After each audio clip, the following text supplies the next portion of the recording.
Hello everyone, জ্ঞানজ্যোতি coaching সেন্টারের পক্ষ থেকে তোমাদের সকলকে জানাই আরও একবার স্বাগত। আজকের ক্লাসে আলোচনার বিষয় হচ্ছে স্বদেশী আন্দোলন সম্পর্কে। তোমরা যারা বাঁকুড়া ইউনিভার্সিটির অধীনস্থ বিভিন্ন কলেজগুলিতে পড়াশোনা করছো, তোমাদের জন্য আজকের ক্লাসে 5th semester major history paper 9 থেকে এই স্বদেশী আন্দোলন সম্পর্কে কিন্তু আলোচনা করব। ঠিক আছে? আচ্ছা, আলোচনার বিষয় শুরু করার আগে তোমাদেরকে একটা ছোট্ট ইনফরমেশন দিয়ে রাখি। তোমরা যারা যারা ভাবছো আমাদের সঙ্গে এই সেমিস্টারে অনলাইনে যুক্ত হবে, তারা স্ক্রিনে দুটি নাম্বার দেখতে পাচ্ছ। এই নাম্বার দুটি হলো আমাদের জ্ঞানজ্যোতি কোচিং সেন্টারের অফিসিয়াল হেল্পলাইন নাম্বার। যে কোনো একটি নাম্বারে যোগাযোগ করে আমাদের সঙ্গে যুক্ত হয়ে যেতে পারো। এছাড়াও তোমাদেরকে কোর্স ফি সম্পর্কে একটু বলে রাখি যে তোমাদের জন্য যেই কোর্স ফিটা রাখা হয়েছে সেটা হচ্ছে, তোমরা যারা মেজরের স্টুডেন্টস রয়েছে তোমাদের জন্য কোর্স ফি রাখা হয়েছে 1299, এবং তোমরা যারা মাইনরের স্টুডেন্টস রয়েছে তোমাদের জন্য কোর্স ফি রয়েছে 699। এটা ছিল কোর্স ফি সম্পর্কে। এবার মূলত হচ্ছে এই যে এই কোর্স ফির বিনিময়ে তোমরা আমাদের সঙ্গে যুক্ত হবে, তো তার বিনিময়ে কি কি সুবিধাগুলি পেয়ে যাবে। ঠিক আছে, প্রথমত তোমরা পেয়ে যাচ্ছ হচ্ছে প্রপার গাইডেন্স, তার পরবর্তীতে তোমরা recorded classes, high quality notes, এবং মোস্ট ইম্পর্টেন্ট যেটা 100% কমন সাজেশনসগুলো কিন্তু আমাদের সঙ্গে যুক্ত হওয়ার বিনিময়ে তোমরা পেয়ে যাচ্ছ। ঠিক আছে, তো চলো, এই ছিল ইনফরমেশনের বিষয়। এবার সরাসরি আলোচনার বিষয় শুরু করছি। মূল আলোচনার বিষয় প্রথমেই বলেছি স্বদেশী আন্দোলন নিয়ে আলোচনা করব। এখানে প্রথমে বলেছে, দেখো, বঙ্গভঙ্গ ঘোষণা অর্থাৎ 1905 সালের জুলাই মাসে লর্ড কার্জন কর্তৃক বাংলা বিভাজনের সিদ্ধান্তটা গৃহীত হয়েছিল। পরবর্তীতে কি হলো, 7ই আগস্ট 1905 সালের কলকাতা টাউন হলে বিশাল জনসভায় স্বদেশী আন্দোলনের আনুষ্ঠানিক প্রস্তাবটা কিন্তু গৃহীত হলো। তাহলে 1905 সালে কি হয়েছিল, প্রথম দিকটাতে জুলাই মাসে, 1905 সালের জুলাই মাসে কি হলো, লর্ড কার্জন কর্তৃক কি হলো, বাংলা বিভাজনের আর কি সিদ্ধান্তটা গৃহীত হলো, যেটা বঙ্গভঙ্গের ঘোষণার কথা বলা হচ্ছে। এবং তারপরে কিছু মাস পরে কি হচ্ছে, 7ই আগস্ট অর্থাৎ তার পরের মাসে 7ই আগস্ট কি হচ্ছে, 1905 সালে কলকাতার যে টাউন হল রয়েছে সেখানে বিশাল একটা জনসভায় কি হলো, স্বদেশী আন্দোলনের একটা আনুষ্ঠানিকভাবে যে প্রস্তাবটা কিন্তু গৃহীত হয়েছিল। এবার এটার লক্ষ্য ও উদ্দেশ্য, অর্থাৎ এই যে স্বদেশী আন্দোলনের একটা প্রস্তাব গৃহীত হলো, তো হট করে যে একটা প্রস্তাব গৃহীত হলো এটার পেছনে তো নিশ্চয়ই কোনো লক্ষ্য বা এটার কোনো মূল উদ্দেশ্য তো ছিলই। কি বলেছে দেখো, যে ব্রিটিশ পণ্য বর্জন এবং দেশীয় শিল্প সামগ্রী ব্যবহারের মাধ্যমে জাতীয় ঐক্য ও শক্তি অর্জন।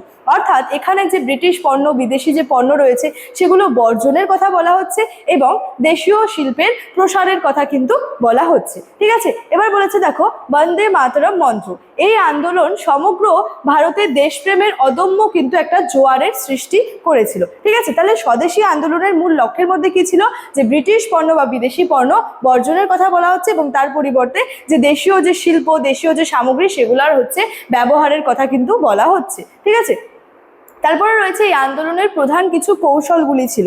যেমন প্রথমে রয়েছে দেখো, যে ব্রিটিশ পণ্য বা বিদেশি পণ্য বর্জন, যেটা নিয়ে প্রথমেই বললাম, অর্থাৎ যে ম্যানচেস্টার যে বিভিন্ন বস্ত্র, বিলাতি লবণ এবং বিদেশি যে বিলাস দ্রব্য প্রকাশ্য রাজপথে পুড়িয়ে বর্জন করা হয়। তাহলে কি হচ্ছে, বিদেশি পণ্য, ব্রিটিশ পণ্য বর্জনের কথা, বিদেশি যে বস্ত্র রয়েছে, বিলাতি যে লবণ রয়েছে, বিদেশি যে সমস্ত বিলাসবহুল দ্রব্য রয়েছে সেগুলো হচ্ছে বর্জনের কথা বলা হচ্ছে। তার সাথে সাথে দেশীয় শিল্পের প্রসার, অর্থাৎ দেশীয় তাঁত শিল্প, দেশীয় কাপড়ের কল, সাবান কারখানা, তারপর হচ্ছে দিয়াশলাই কারখানা, স্বদেশি ব্যাংক স্থাপিত হতে কিন্তু শুরু করে। ঠিক আছে, তাহলে কি হচ্ছে, দেশীয় শিল্পের প্রসার হচ্ছে, বিদেশি যে দ্রব্যের আর কি যে বর্জনটা কিন্তু হচ্ছে, পণ্যের বর্জন। তারপরে হচ্ছে জাতীয় শিক্ষা, অর্থাৎ ঔপনিবেশিক শিক্ষা ব্যবস্থার বিকল্প হিসেবে এখানে কি হয়েছিল, দেশীয় মাতৃভাষার মাধ্যমে শিক্ষার প্রসারে জাতীয় স্কুল কলেজ কিন্তু গড়ে উঠেছিল। ঠিক আছে, তাহলে কি হচ্ছে, জাতীয় স্কুল কলেজের এখানে কিন্তু গড়ে ওঠার একটা কিন্তু যে বিষয়টা কিন্তু লক্ষ্য করা যাচ্ছে। আচ্ছা, নেক্সট রয়েছে এটার কিছু গুরুত্বপূর্ণ নেতৃত্ব এবং প্রভাবের মধ্যে রয়েছে। যেমন এখানে বলেছে বিপিন চন্দ্র পাল, যে বাল গঙ্গাধর তিলক, লালা লাজপত রায়ের মতো যে দূরদর্শী নেতারা এই আন্দোলনকে কিন্তু একটা সর্বভারতীয় পর্যায়ে একটা কিন্তু রূপ দিয়েছিলেন। ঠিক আছে, এদের এই স্বদেশী আন্দোলনের ক্ষেত্রে এই যে বিপিন চন্দ্র, বাল গঙ্গাধর তিলক, লালা লাজপত রায়, এদের যে অবদানটা কিন্তু খুবই গুরুত্বপূর্ণ রয়েছে। তারপরে রয়েছে রবীন্দ্রনাথ ঠাকুরের দেশাত্মবোধক গান, অবনীন্দ্রনাথ ঠাকুরের চিত্রকর্ম, জাতীয় জাতীয় চেতনার কিন্তু উন্মেষ ঘটিয়েছিল।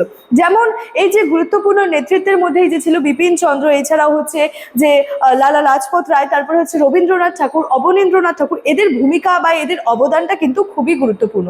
তার সাথে সাথে বলেছে বাংলার ঘরে ঘরে রাখি বন্ধন উৎসব পালিত হয় এবং আত্মশক্তি অর্জনের মন্ত্রে সাধারণ মানুষ কিন্তু উদ্বুদ্ধ হয়েছিল। তাহলে এই স্বদেশী আন্দোলনটা কিন্তু ইতিহাসের ক্ষেত্রে একটা কিন্তু খুবই গুরুত্বপূর্ণ বিষয়, যেখানে স্বদেশী আন্দোলনের মূল উদ্দেশ্য বা মূল লক্ষ্যের মধ্যে যে বিষয়টা বলা হচ্ছে যে ব্রিটিশ পণ্য বর্জনের কথা এবং দেশীয় পণ্যের প্রসারের কথা কিন্তু এখানে বলা হয়ে থাকে। ঠিক আছে, তাহলে স্বদেশী আন্দোলন সম্পর্কে কিন্তু আজকের এই ক্লাসের মাধ্যমে সংক্ষেপে তোমাদের সঙ্গে একটা ছোট্ট আলোচনা করলাম। ঠিক আছে, ইনফরমেশন যেটা রয়েছে সেটা কিন্তু ভিডিওর শুরুতেই আলোচনা করে রেখেছিলাম। চলো আজকের ক্লাস এতটাই, দেখা হচ্ছে পরবর্তী ক্লাসে। Thank you.